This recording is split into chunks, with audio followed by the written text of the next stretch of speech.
Shalom dewasa muda CK7. Saya percaya saudara dimanapun kau berada, di rumah masing-masing kita siap sama-sama untuk mulai ibadah kita. Karena kita percaya ada kuasa yang besar di balik pujian dan penyembahan kita, amin. Yuk sebelum kita sama-sama menyembah Tuhan, sama-sama kita berdoa pada Tuhan. Terima kasih Tuhan, kami ucap syukur untuk kasih-Mu yang pernah habis dalam setiap kehidupan kami Tuhan Yesus. Ini setiap kami dewasa muda CK7 Tuhan, dari tempat kami masing-masing, kami siap menyembah Engkau, kami siap memuji Engkau Tuhan. Biar Engkau bertata atas pujian penyembahan kami Tuhan. Terima kasih, di dalam nama Tuhan Yesus siap menyembah Tuhan. Sama-sama kita katakan, amin. Berikan tepuk tangan sorak-sorai bagi Tuhan, come on. Hey.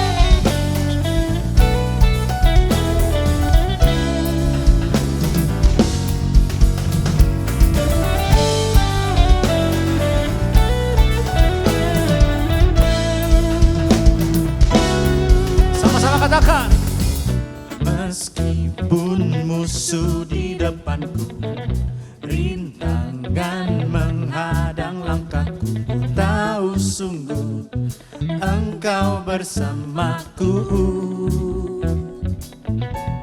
Sama-sama katakan, come on. Beribu rebah di kiriku, berlaksa di sisi kanan, ku tahu janji-Mu Engkau bersamaku. Takkan pernah goyah keyakinanku pada diri-Mu, Yesus Tuhanku. Tiada yang seperti diri-Mu. Kaulah kuatku, kebanggaanku, gunung batu dan keselamatanku.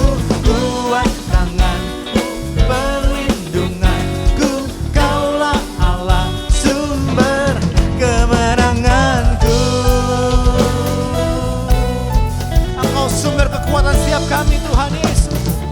Mari sama-sama nyatakan, come on, say.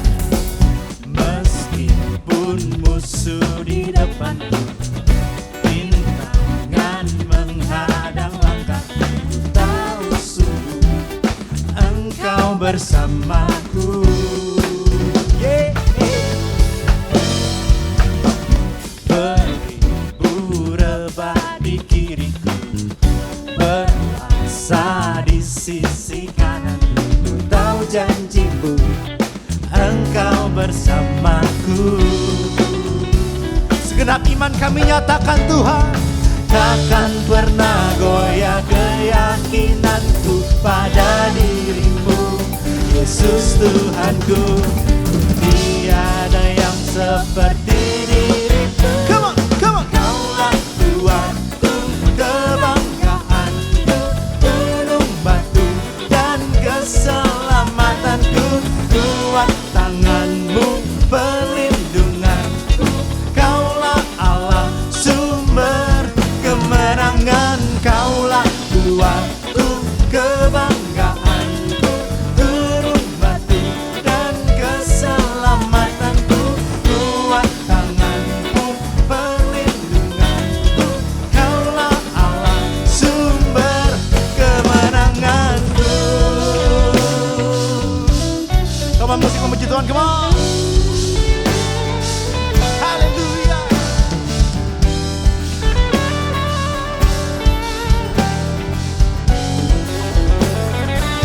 Come on, come on, come on, come on.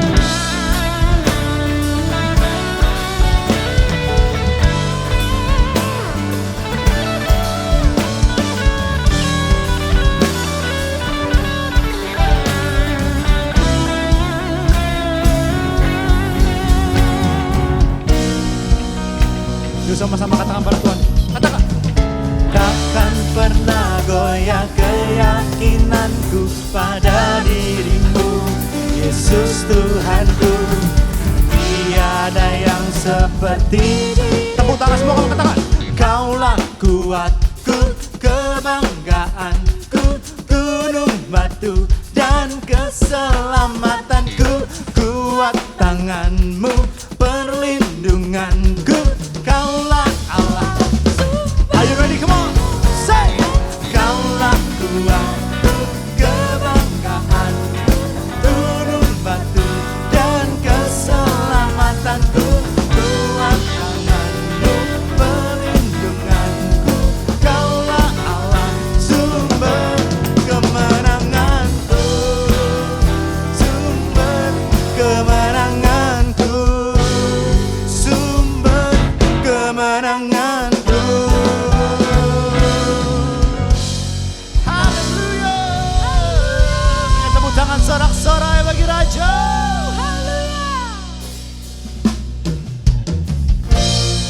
percaya ya Tuhan, sungguh besar kasih setiamu dalam hidup kami. Tidak ada yang mustahil bagimu ya Tuhan.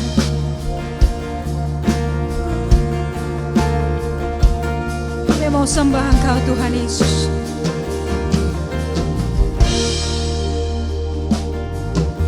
Sungguh besar setiamu,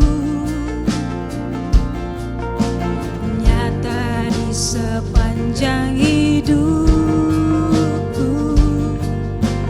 Darahmu telah layakkan kehidupanku.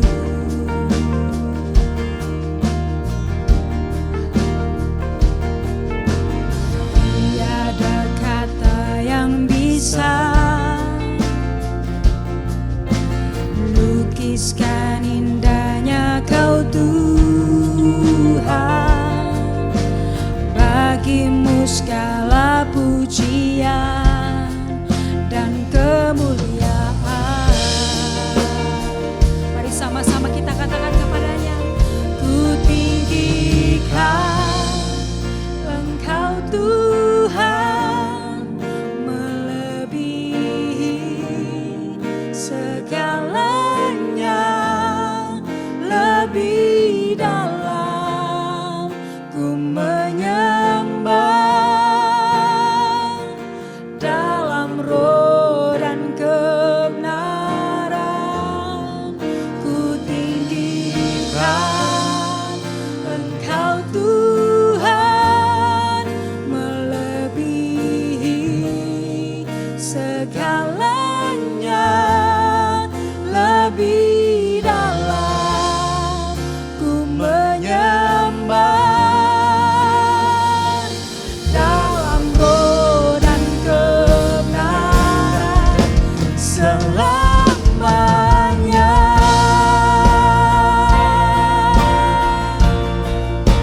Sungguh besar Engkau Tuhan,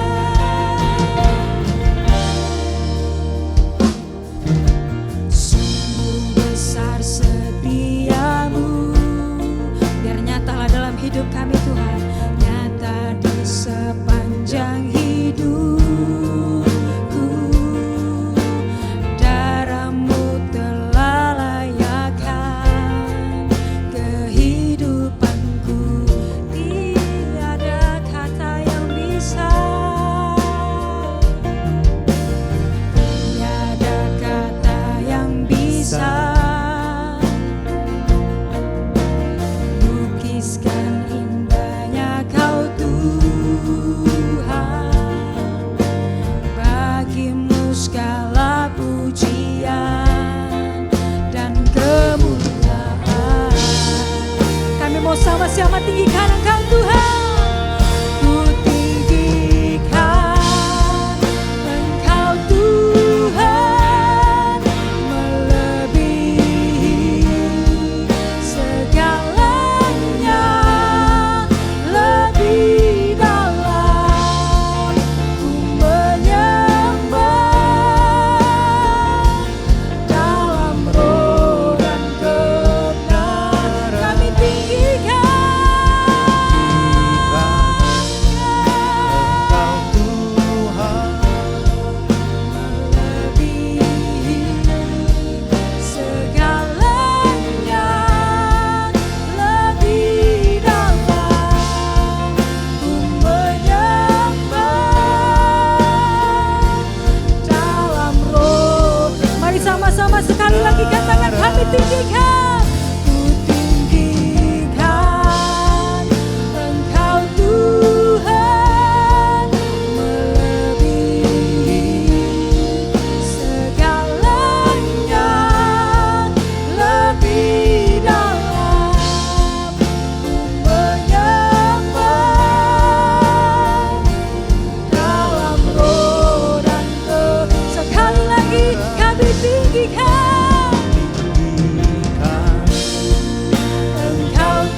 lebih dalam.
Halo 2PM dan terima kasih untuk bisa bertemu dengan saudara sekali lagi di kesempatan ini.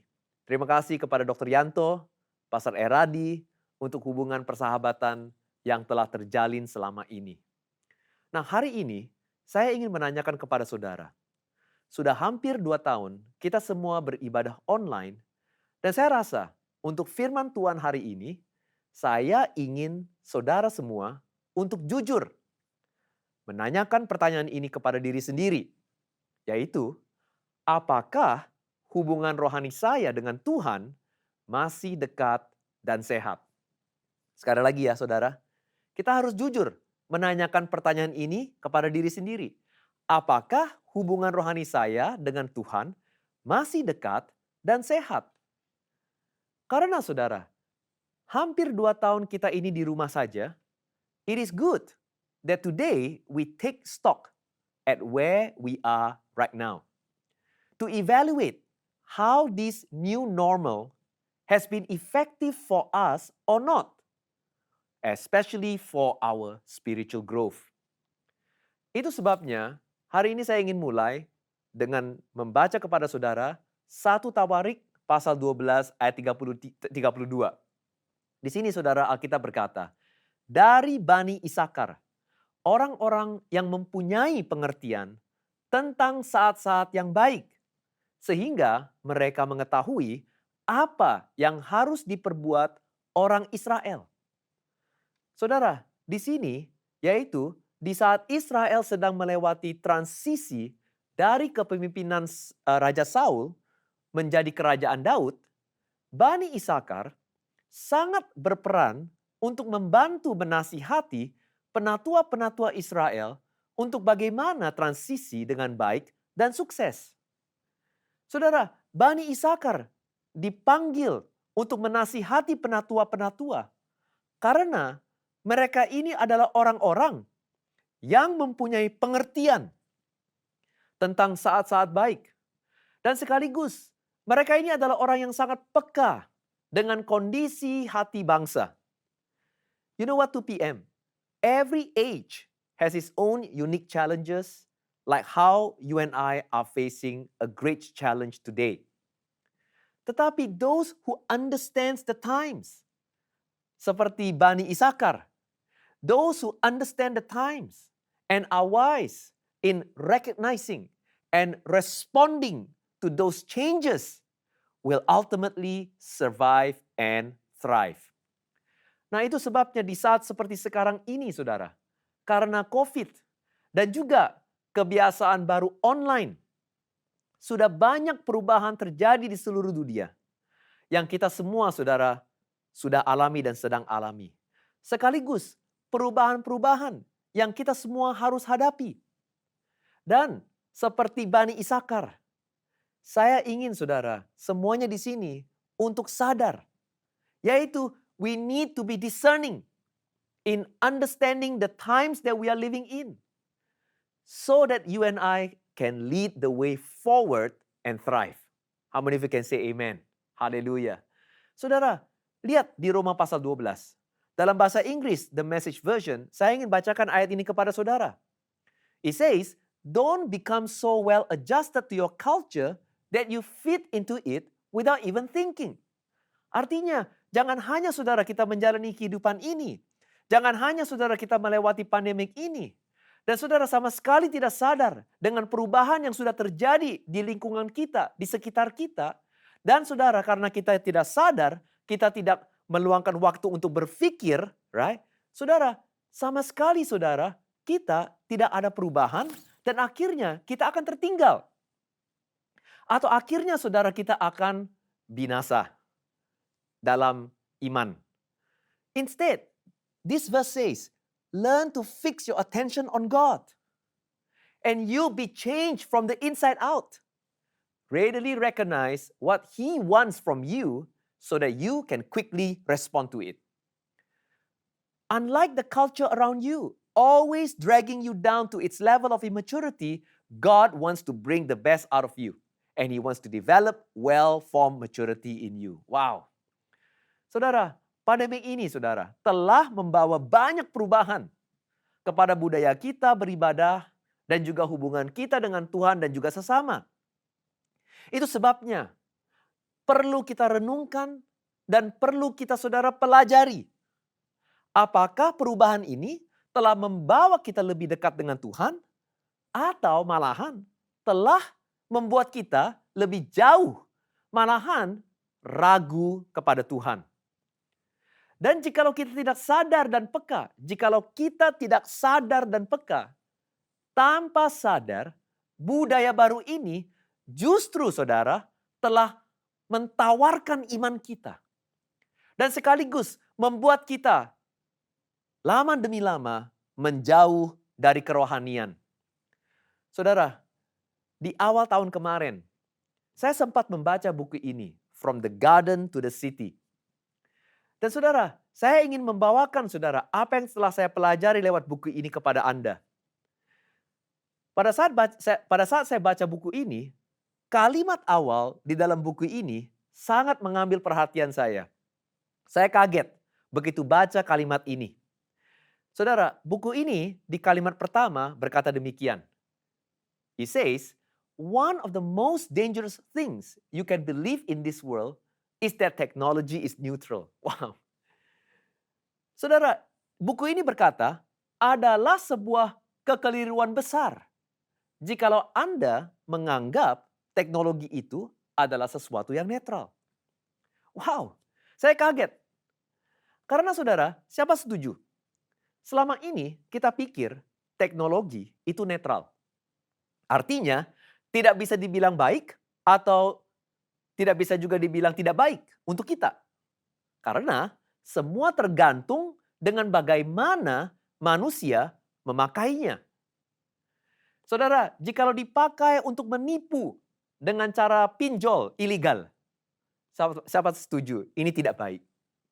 Tetapi jikalau dipakai untuk gejol, you know what's gejol? Gereja online. Untuk menyebarkan Injil. Siapa tahu itu adalah hal yang baik. Tetapi penulis ini saudara was telling us not to be naive. Penulis ini berkata jangan naif. Karena there is more to it with technology than just how we use them. Saudara, he continued. Dia bilang begini, when we use technology, we often fail to realize or notice that it is not just the world that gets transformed by technology. Dia bilang, we as users are also being transformed by them. Saudara, secara ringkas, dia berkata demikian, teknologi memang bisa mengubah lingkungan kita. Tetapi, sebagai pemakai atau sebagai seorang user, teknologi juga bisa sekaligus mengubah diri kita secara pribadi. Saudara, ini yang kita harus perlu sadari. Ini yang kita harus saudara mengerti tentang efek daripada teknologi bagi kehidupan kita semua. Saudara tahu nggak, tahun lalu di Netflix merilis sebuah film dokumenter judulnya The Social Dilemma. Dan film ini mewawancarai beberapa technology engineers dan juga pendiri perusahaan teknologi dan sosial media terkemuka di dunia. Saudara, mereka ini bukan hanya mengerti dengan budaya sosial saat ini. They are the ones who design and engineered the popular culture of today. Dan saudara, waktu saya menonton film ini, wah, saya sangat diberkati sekali dan saudara sangat kaget. Karena saudara, kita simak apa yang mereka katakan di dalam wawancara tersebut. Dan saudara, I am quoting semua kutipan perkataan mereka verbatim dari film tersebut. Yang pertama saudara, yang bikin saya kaget. Mereka bilang begini, the very meaning of culture is manipulation. Wow. And we want to figure out how to psychologically manipulate you as fast as possible. 2 p.m. Dengar ini tidak? Sekarang ini saudara, budaya kita sudah banyak dipengaruhi oleh sosial media atau sosmed dan juga karena internet. Dan di sini saudara, kita sedang mendengar dari mulut mereka sendiri loh. Pendiri perusahaan sosmed. Semuanya engineer teknologi. Mereka sendiri yang berkata bahwa tujuan utama mereka untuk membuat kita kecanduan dengan sosmed adalah untuk mempengaruhi pikiran kita. Mempengaruhi kepercayaan kita. Bahkan gaya hidup kita. Saudara, sekali lagi, seorang pakar Profesor Harvard di film itu berkata demikian. Dia bilang, we can affect real world behavior and emotions without ever triggering the user's awareness. They are completely clueless. And we have created a system that biases towards false information. Not because we want to, but because false information makes the companies more money than the truth. The truth is boring. Wow. Wow, 2 PM. Dengar ini baik-baik. Karena hoax membawa keuntungan yang lebih besar kepada perusahaan-perusahaan yang membayar advertisement kepada mereka.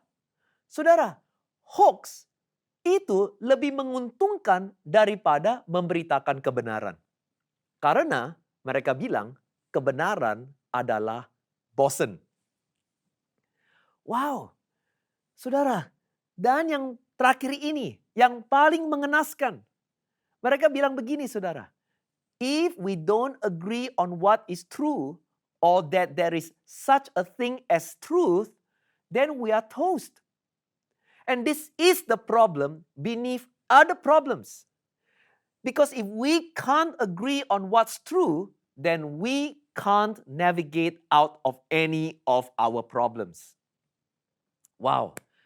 Saudara, 2 PM, dunia ini mengerti. Jikalau kita tidak mengerti atau peka atau tidak ada pegangan standar kebenaran di dalam kehidupan kita. Tanpa sadar, manusia itu gampang dipengaruhi atau dimanipulasi untuk bisa percaya kepada sebuah propaganda atau hal-hal yang sifatnya tipu muslihat atau kesalahan. Saudara, sebagai orang yang percaya kepada Tuhan, kita semua tahu, saudara, bahwa Yesus adalah kebenaran kita.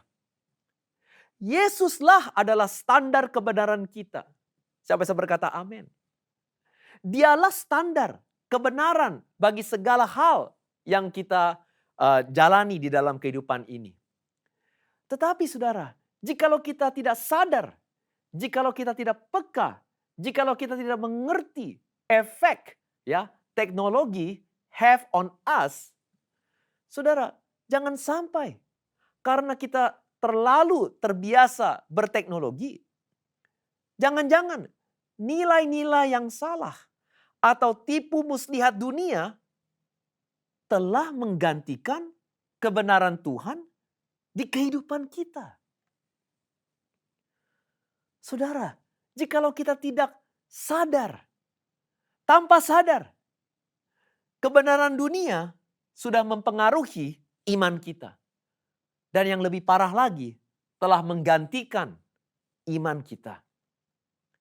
Saudara, dari semuanya ini, saya harap saudara dan saya telah sadar bahwa kebenaran yang sosmed atau internet sodorkan kepada kita adalah kebenaran yang sudah diatur untuk membawa kita, mempengaruhi kita kepada sebuah agenda mereka.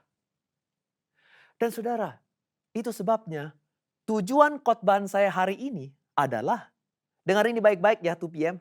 Ini adalah tujuan khotbah saya kepada saudara hari ini. Dengar ini baik-baik. Saya ini bukannya bilang teknologi itu haram atau jahat atau sedang mempropagandakan gereja online itu tidak baik kepada saudara. Bukan, saudara. Jangan salah sangka. Tetapi tujuan saya adalah supaya saudara bisa menjadi seperti Bani Isakar. That you and I can be like the sons of Isaac. Orang yang sadar, jemaat yang sadar, orang anak Tuhan yang sadar, dan sekaligus mengerti antara pemakaian teknologi dengan nilai-nilai yang tersembunyi di dalamnya pada saat kita memakainya. Siapa yang berkata amin? Because only when we are aware of its dual ability to affect us positively and negatively, only then you and I can learn to use technology responsibly. Haleluya. Dalam arti kata lain, saudara, saya ingin saudara jangan hanya mengerti bagaimana caranya memakai teknologi. Saya rasa orang-orang Indonesia itu sangat pintar. Tetapi lebih dari itu, kita harus lebih mengerti untuk bagaimana menebusnya. Haleluya. What I'm trying to tell you is that more than just knowing how to use technology, we also must learn how to redeem technology. Bagaimana kita bisa menebus teknologi. Bukan hanya sekedar memakainya, tetapi kita bisa memakainya untuk kebaikan iman kita, kebaikan kerajaan Allah di dalam kehidupan kita. Using it for a good purpose. Instead of letting it dictate our habits and our values. Saudara. Mari kita pelajari sebuah contoh dari Alkitab tentang pentingnya memakai teknologi secara bijak dan bertanggung jawab. Haleluya. Saudara sudah siap? Nah, saya ingin saudara lihat. Di kitab Yohanes 2 dan 3, Yohanes mengakhiri suratnya dengan dua perkataan yang sama. Kita lihat 2 Yohanes ayat 12. Alkitab berkata, sungguh pun banyak yang harus kutulis kepadamu, aku tidak mau melakukannya dengan kertas dan tinta. Tetapi aku berharap datang sendiri kepadamu dan berbicara berhadapan muka dengan kamu, supaya sempurnalah sukacita kita. Itu adalah ayat yang pertama. Saudara, di 3 Yohanes 13-14, dia, saudara, mengakhiri suratnya dengan perkataan yang sama. Saudara, kita lihat di sini. Banyak hal yang harus kutuliskan kepadamu, tetapi aku tidak mau menulis kepadamu dengan tinta dan pena. Aku harap segera berjumpa dengan engkau dan berbicara berhadapan muka. Nah, saudara, interesting. Karena saudara tahu nggak, dalam konteks hari ini, kita bisa mengerti maksudnya Yohanes. Karena jikalau kita baca ayat ini dalam versi COVID, maka ayat ini, saudara, akan berbunyi akan seperti ini. Sungguh pun banyak yang harus kutulis kepadamu, tetapi aku tidak mau melakukannya dengan Zoom atau daring. Tetapi aku berharap bisa datang sendiri kepadamu dan berbicara berhadapan muka dengan kamu, supaya sempurnalah sukacita kita. Saudara, di zaman Rasul Yohanes, tahu nggak? Menulis dengan tinta dan pena ternyata adalah teknologi komunikasi terbaru dan yang paling modern. Jadi seperti halnya sekarang, saudara. Zoom dan juga beberapa online platforms adalah mode komunikasi terbaru dan yang termodern di kalangan gereja dan beribadah. Namun secara bersamaan, di era Yohanes, beberapa tahun sebelumnya, tahu nggak saudara? Teknologi menulis dengan tinta dan pena ternyata tidak begitu disetujui dengan beberapa orang. Dan salah satu orang yang sangat menentang teknologi ini adalah, tahu nggak siapa? Filosof terkemuka dari Yunani, namanya Socrates. Saudara, Socrates sangat yakin bahwa untuk bertumbuh dalam pengetahuan dan hikmat, rakyat harus belajar dengan bertatap muka. Dia tidak begitu convinced, right, bahwa lewat writing orang-orang akan bertumbuh dalam wisdom atau hikmat. Itu sebabnya dia prihatin terhadap teknologi tinta dan pena. Karena dia merasa walaupun manusia bisa bertambah pengetahuan lewat tinta dan pena, mereka tidak akan bisa mendapatkan hikmat. Oleh sebab itu, saudara, sampai-sampai Socrates, tahu nggak, tidak pernah menuliskan pikiran atau ide-ide dia di atas kertas.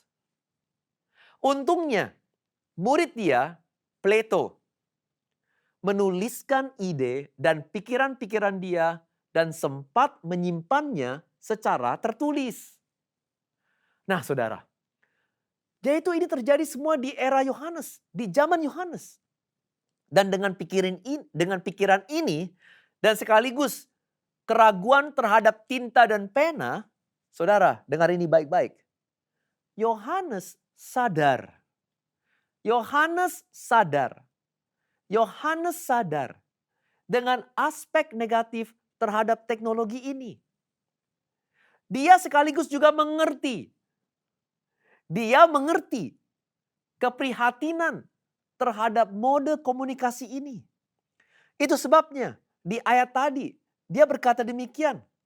Aku sebenarnya tidak mau melakukannya dengan kertas dan tinta. Tetapi aku berharap datang sendiri kepadamu. Jadi saudara, seperti halnya sekarang yang kita semua sedang alami.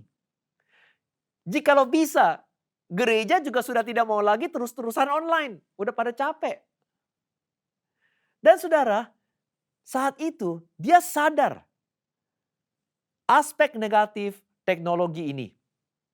Dia juga mengerti aspek negatif terhadap mode komunikasi ini.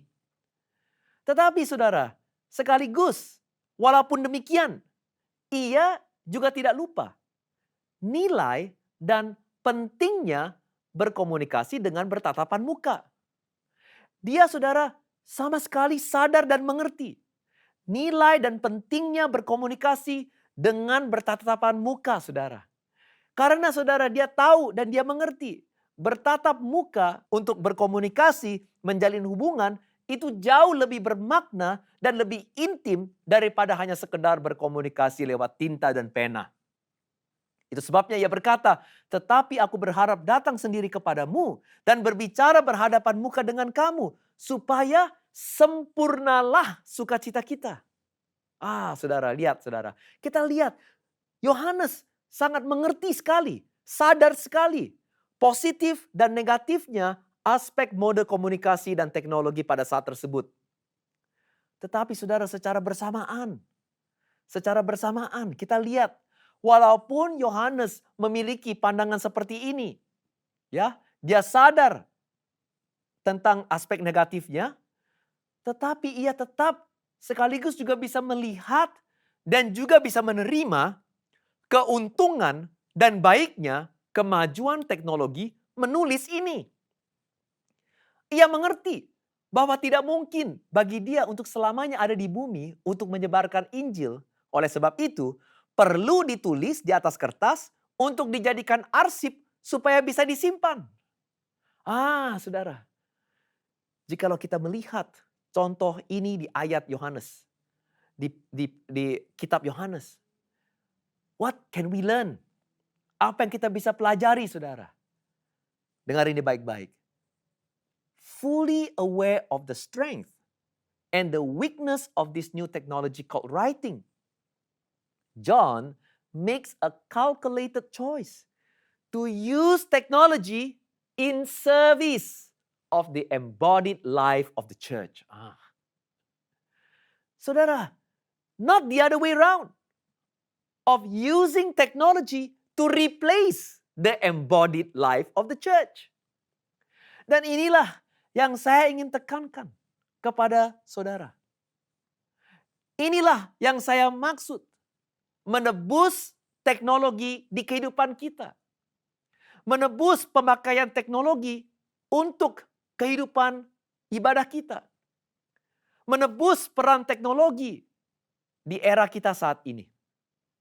Seperti Yohanes, kita harus mengerti apa yang dimaksud untuk menebus teknologi. And John understand what it means to redeem technology. Saudara, sekali lagi, inilah tujuan khotbah saya hari ini.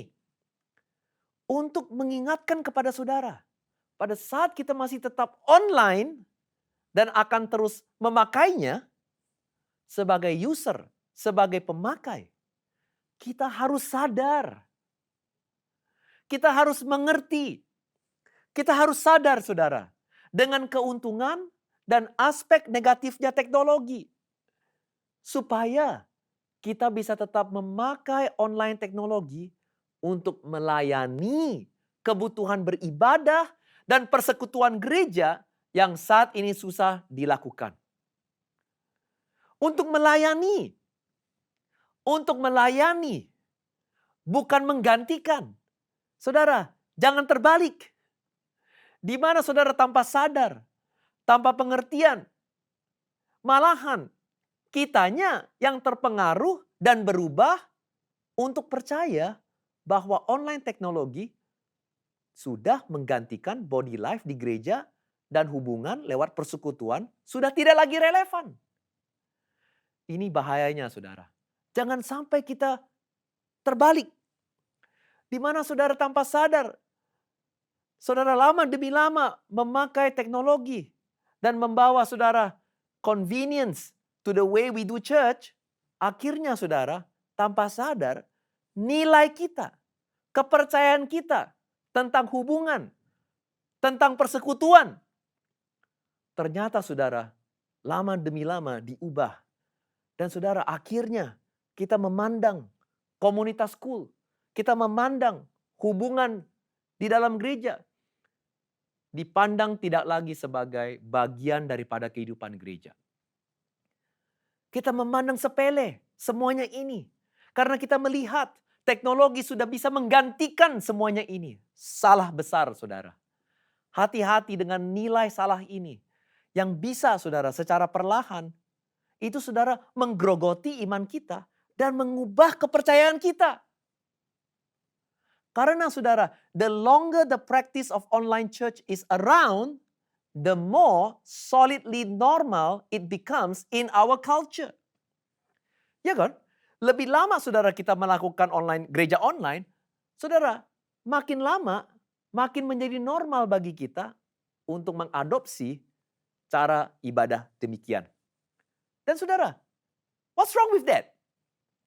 Saudara, jangan salah sekali lagi. Bukannya kebiasaan new normal ini yang saya khawatirkan. I'm not worried about this. Tetapi yang saya khawatirkan adalah oleh karena kebiasaan baru ini yang sudah menjadi normal atau sudah menjadi bagian daripada budaya baru kita, jangan-jangan kita juga sudah berhenti untuk berpikir. Kesadaran kita sudah tidak ada. Pengertian kita juga sudah berubah. Kita saudara harus berhenti berpikir.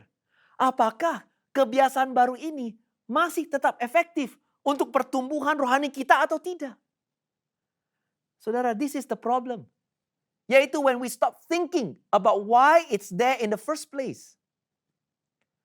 Over time, we will lose our ability or even the desire to question its presence and its effectiveness for our spiritual growth.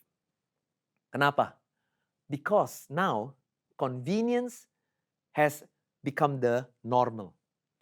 Convenience has replaced commitment. Convenience has replaced community.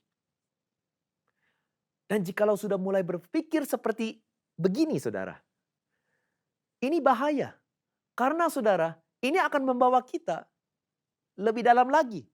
Yaitu kita lama demi lama akan mulai berpikir bahwa jalan untuk pertumbuhan rohani adalah lewat convenience. Adalah lewat pleasure. Adalah lewat enak. Adalah lewat keenakan diri sendiri. Adalah lewat the way of self. bukannya Tuhan, but self. Dan ini sangat bahaya. Itu sebabnya saya ingin mengingatkan kepada saudara, kalimat pertama yang tadi saudara saya bagikan kepada saudara di awal khotbah saya ini. Yaitu, one of the most dangerous things you can believe in this world is that technology is neutral. When we use technology, we often fail to realize or notice that it is not just the world that gets transformed by technology. Kita harus sadar dan kita harus mengerti. We as users are also being transformed by them. 2 p.m. Hari ini saya akan selesai dan saya ingin mengakhiri khotbah saya dengan berkata kepada saudara. Yaitu saudara, saya telah memberikan kepada saudara sebuah renungan yang sangat penting. Di mana saudara dan saya harus jujur kepada diri sendiri dan menanyakan pertanyaan ini kepada diri sendiri. Yaitu setelah 2 tahun online, apakah kita masih dekat dan masih bertumbuh di dalam Tuhan? Apakah saudara, kita masih saudara mengasihi Tuhan dengan sepenuh hatimu? Saudara, dan sekali lagi, saya ingin tekankan, saya bukan bilang teknologi itu haram, jahat, atau tidak berguna. Tetapi yang saya ingin tekankan adalah, ayo berhenti untuk merenungkan sejenak. Apa yang telah berubah sejak kita semua online? Dan apakah perubahan ini baik untuk kita atau tidak? Apakah semua yang kita alami ini, perubahan-perubahan yang kita alami ini, baik untuk kita atau tidak? Yang mana saudara yang membawa kita lebih dekat dengan Tuhan? Dan yang mana telah mengubah kepercayaan kita, iman kita, nilai-nilai kita dengan Tuhan? Sekaligus saudara, tingkatkan kesadaran dan pengertian efek teknologi bagi iman dan nilai kehidupan kita semua. Seperti tadi yang telah saya bagikan saudara. Jikalau kita tidak sadar, kita saudara termanipulasi. Kita masuk perangkap tipu muslihat iblis. Di mana saudara secara perlahan kebenaran di dalam kehidupan kita mulai goyang dan mulai saudara berubah. Kita harus seperti Bani Isakar. Peka dan mengerti kondisi kita saat ini. Dan pada saat kita mengerti dan pada saat kita jelas kondisi kita hari ini dan saat ini, kita mampu merespon dengan baik. Apa yang kita harus ubah? Apa yang kita harus tekankan? Apa yang kita harus hentikan? Apa yang kita harus genjotin? Apa yang kita harus lakukan? Supaya kita bisa terus bertumbuh di dalam iman. Walaupun kita sedang melewati pandemik yang berkepanjangan ini. 2 p.m. service. Saya berdoa firman Tuhan hari ini telah menguatkan saudara. Membuat saudara untuk berpikir. Membuat saudara untuk sadar bahwa Tuhan sedang dan masih bekerja di antara kita. Tetapi saudara, kita harus merenungkan sejenak. Apakah sampai hari ini kita masih dekat dengannya. Kita masih tetap bertumbuh di dalamnya. 2 p.m. service, saya percaya Anda pasti akan melakukan the right choice. Anda akan melakukan pemilihan yang baik untuk perubahan di dalam kehidupan saudara masing-masing. And I hope hari ini firman Tuhan telah memberikan saudara sebuah arahan, kekuatan, dan di dalam nama Tuhan Yesus, semua yang percaya mengatakan, amin. Thank you so much. God bless you. Stay safe. Stay strong in God. Shalom komunitas dewasa muda di CK7. Terima kasih sudah berjoin bersama kita dari awal ibadah sampai sekarang. Semoga kita semua diberkati dan ada dalam perlindungan Tuhan. Pertama-tama saya mau mengucapkan terima kasih untuk pembicara yang sudah memberkati kita dengan luar biasa melalui firman Tuhan yang menguatkan dan membangun iman kita. Nah, hari ini saya akan mengajak saudara-saudara untuk memberikan persembahan dan perpuluhan, dan detail bisa dilihat di layar saudara-saudara semuanya. Saya akan membawakan beberapa pengumuman saudara-saudara komunitas dewasa muda di CK7 bahwa kami memiliki kul-kul yang khusus untuk para dewasa muda, yang professionals dan yang couples. Ya, di GBI PRJ dan juga di GBI HCR ada kul-kul yang menjadi wadah untuk para yang professionals dan yang couples. Silahkan hubungi DM kami at 2pm_GBI PRJ dan at @uturn_GBIHCR. Saudara-saudara, perlu saya highlight bahwa di GBI PRJ kita sudah mempunyai cool yang khusus untuk pasangan muda yang memiliki bayi-bayi yang sungguh menggemaskan. Ya, seringkali kami overtime dalam pertemuan cool kami karena kita membahas tentang segala macam dinamika yang terjadi di dalam kehidupan pasangan muda yang baru mempunyai anak.